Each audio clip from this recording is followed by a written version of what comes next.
Ahmedabad cyber crime બ્રાન્ચે યુવતીના અશ્લીલ photo બનાવીને blackmail કરતો દિલ્હીના ધર્મગુરુ પકડી લીધો। અમદાવાદ સાયબર ક્રાઇમ બ્રાન્ચે યુવતીનું ફેક ઇન્સ્ટાગ્રામ આઈડી અને યુટ્યુબ ચેનલ બનાવી અશ્લીલ ફોટો વાયરલ કરનારા આરોપી કથાવાચકની ધરપકડ કરી છે। આરોપીએ એઆઈની મદદ વડે 100મી વધારે અશ્લીલ અને ન્યૂડ ફોટો બનાવીને અપલોડ કર્યા હતા।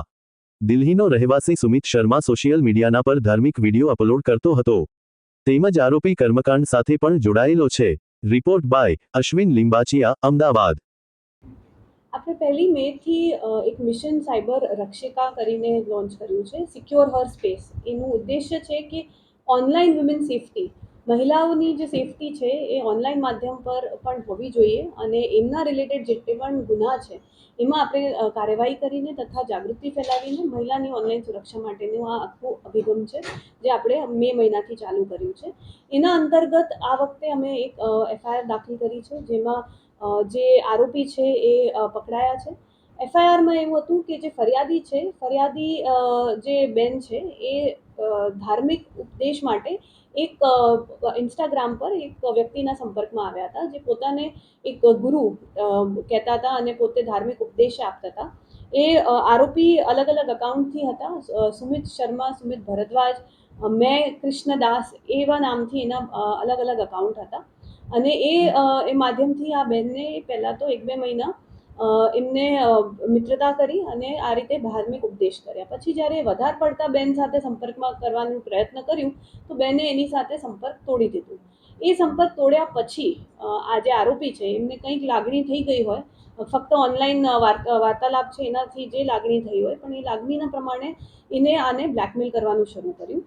એને આ બેનના નામે અલગ અલગ અકાઉન્ટ્સ બનાવવાનું શરૂ કર્યું, જેમાં એના ફોટોઝ અને મોર્ફ ફોટો, જે આર્ટિફિશિયલ ઇન્ટેલિજન્સના માધ્યમથી એને ઘણા બધા ફોટોઝ એના જ પ્રોફાઇલથી લઈને મોર્ફ કરીને મૂકવાનું ચાલુ કર્યું।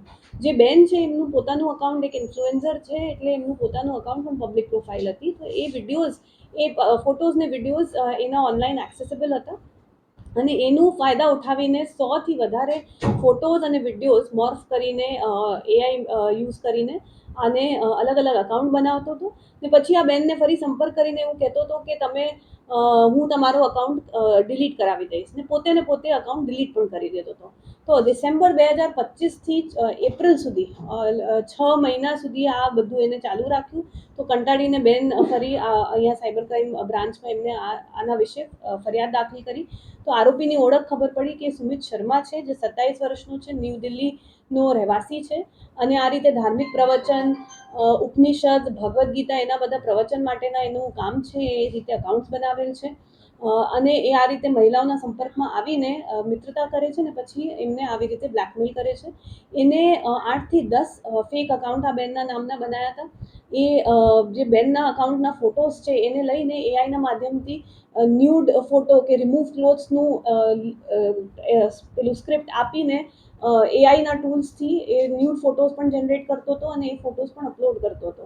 ત્યાં સુધી નહીં, આ આરોપીએ બેનના જે ફરિયાદી બેન છે એમના મમ્મીના, એમના માસીના પણ ફોટો મોર્ફ કરીને મૂક્યા અને પછી ફોટો મૂક્યા પછી એ જ અકાઉન્ટ ડિલીટ કરાવવા માટેનું બેનને કહીને એ રીતે મિત્રતા વધારવાનો પ્રયત્ન કરતો હતો।